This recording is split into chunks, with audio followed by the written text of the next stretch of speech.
السلام عليكم ورحمة الله وبركاته. نن په ستاسو مخ کې یوه مهمه مرکه وړاندې کوو چې موضوع یې ده د ماشومانو حقوق او د والدینو حقونه. دا یوازې د دیني زده کړې موضوع نه ده، بلکې زموږ د ورځني ژوند او د ټولنیزو اړیکو لپاره ډېر مهم دی.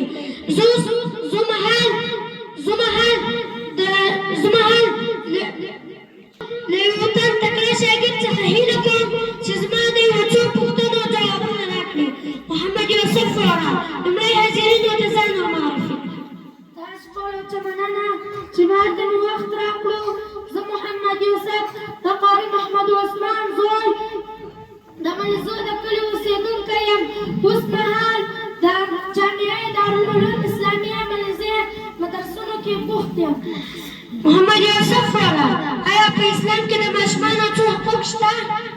اسلام ماشومانو ته ډېر مهم حقوق ورکړی دی. ماشومانو ته ښه نوم ورکول، د زده کړو زمینه برابره کول او د مینې او شفقت سره روزل، دا ټول د ماشومانو بنسټیز حقوق دی.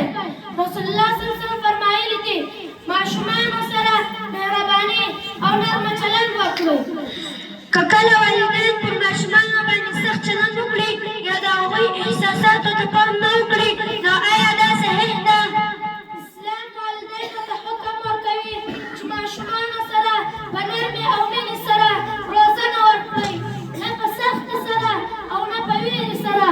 ماشوم هغه وخت بشپړ شخصیت ترلاسه کوي چې د مینې او پوهې او صبر سره روزل شي. ډېر ښه. اولاد پر والدینو څو حقوق لري؟ اولاد په والدینو ډېر لوی حقوق شته.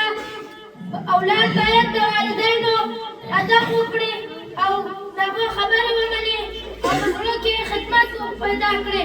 قرآن کریم کې ویل شوي دي د خپلو والدینو تر مخ اوف مه وایئ، ځکه چې والدین ته تر مخ سپکاوی دا ډېره لویه ګناه ده.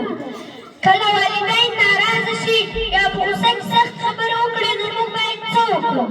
په هغه صورت کې اولاد باید صبر وکړي او تل د هغوی عزت ته وکړي او په زړه کې خبرې ومني. نرمي او ادب د یو نیک اولاد تر ټولو لویه ځانګړتیا ده. نو موږ ټولو لپاره تر ټولو مهم درس څه ده؟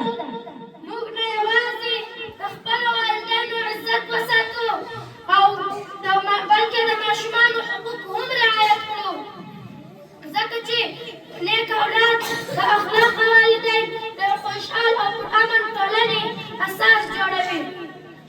راځئ چې په ګډه دعا وکړو. یا الله، موږ د خپلو والدینو فرمانبرداره جوړ کړه. یا الله، موږ د خپلو والدینو حقوق ساتونکی وګرځوه.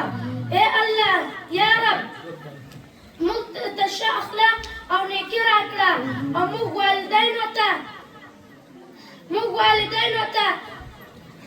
خیر، روغتیا او خیر او اوږد عمر ورکړه. موږ او زموږ د اولادونو نیک او کامیابه جوړ کړه. امین یا رب العالمین.